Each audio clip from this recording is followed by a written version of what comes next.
Assalamualaikum warahmatullahi wabarakatuh. Kami dari kelompok 5 akan mempresentasikan Project Based Learning dari mata kuliah Sistem Terdistribusi dengan judul Implementasi Load Balancing Dasar pada Sistem Web menggunakan Nginx yang beranggotakan Andi Fitra Mula Putra, Marwan, Andi Nurul Hikmah.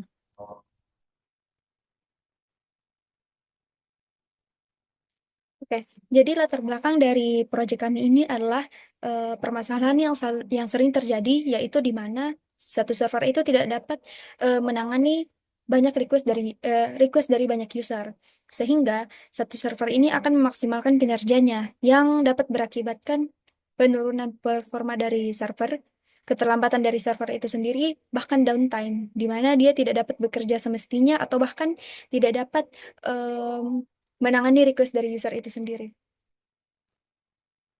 Kemudian, solusi yang kita gunakan untuk mengatasi permasalahan tersebut adalah dengan teknik load balancing, di mana load balancing ini mendistribusikan lalu lintas ke beberapa server untuk tetap mempertahankan kinerjanya. Bahkan juga melalui fitur failover, di mana eh, s- lalu lintas akan diarahkan apabila satu server mengalami kegagalan, maka dia akan diarahkan ke server lain. Nah, untuk selanjutnya kita menggunakan salah satu perangkat lunak yang populer, yaitu Nginx, di mana kemampuan Nginx ini dapat menjalankan fungsi load balancing secara efisien. Adapun beberapa algoritma dari Nginx ini, algoritma balancingnya adalah yang pertama round robin. Round robin itu dapat mendistribusikan permintaan secara bergantian kepada beberapa server. Sedangkan yang kedua adalah let's connection, yaitu mengarahkan lintas server ke koneksi yang aktifnya itu paling sedikit atau server yang tidak terlalu sibuk untuk mengoptimalkan kinerja server itu sendiri. Kemudian yang ketiga adalah IP hash. IP hash itu memastikan bahwa pengguna yang memiliki request yang sama akan diarahkan ke satu server yang sama untuk tetap menjaga konsistensi dari pengalaman user itu sendiri. Oke, selanjutnya untuk hasil dan pembahasan saya akan serahkan kepada partner saya, Andi Fitra Mula Putra. Selanjutnya saya akan melanjutkan presentasi dari kelompok kami. Di sini dapat kita lihat terdapat rancangan infrastruktur. Di sini terdapat gambar topologi di mana tiga komponen utama, yaitu klien sebagai perangkat yang mengakses layanan web melalui load balancer, yang berfungsi mendistribusikan lalu lintas ke beberapa web server di backend menggunakan Nginx. Load balancer memiliki IP 10.2.23.145 dengan menggunakan algoritma round robin. Untuk memastikan distribusi yang merata, web server yang terdiri dari 3 VM dengan IP 10.2.23.175 dan ada juga 10.2.23.150 dan yang terakhir 10.2.23.178. Ketiga server web ini memiliki halaman statis dengan konten identik yang memastikan tampilan yang konsisten bagi klien terlepas dari server mana yang merespon. Cara kerja dari topologi ini dimulai dari klien mengakses IP load balancer. Misalnya klien mengakses IP 10.2.23.145 dan di mana permintaan HTTP itu langsung diterima oleh Nginx pada port 80 atau 443. Nginx sebagai load balancer akan mendistribusikan permintaan secara bergantian ke web server backend menggunakan algoritma seperti round robin.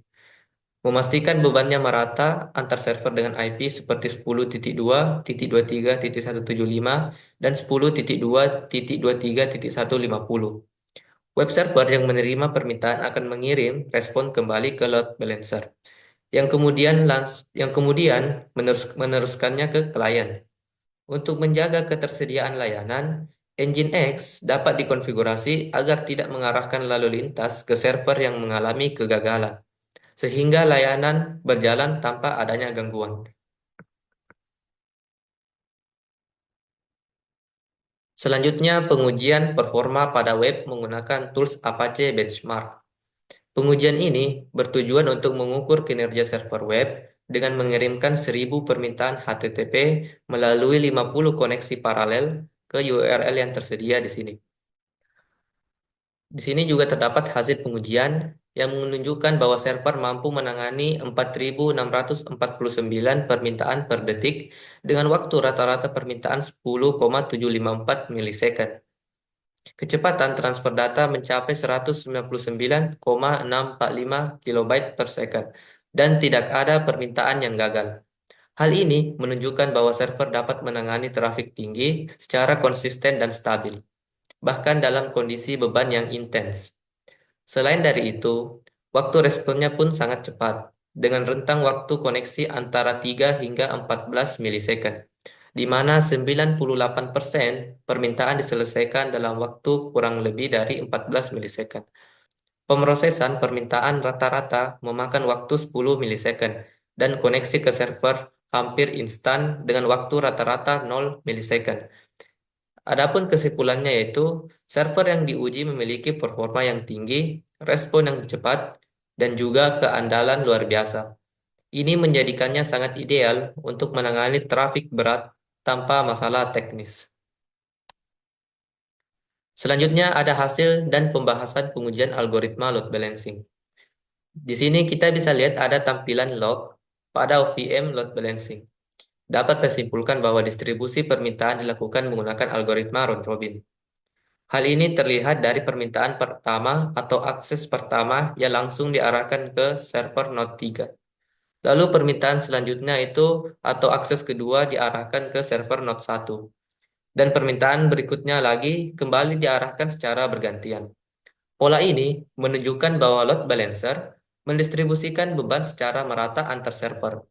Selain itu, terdapat juga log dengan status 301 atau ready range, yang menunjukkan bahwa permintaan diarahkan ke server lain sesuai dengan pengaturan pengalihan di sistem seperti cache atau pembaruan data. Ada juga kemungkinan sticky session diterapkan. Sticky session ini memastikan bahwa klien yang sama diarahkan ke server yang sama berdasarkan sesi tertentu. Misalnya dengan menggunakan cookie atau ID sesi. Namun dari log ini tidak ada indikasi yang kuat bahwa mekanisme ini digunakan secara eksplisit.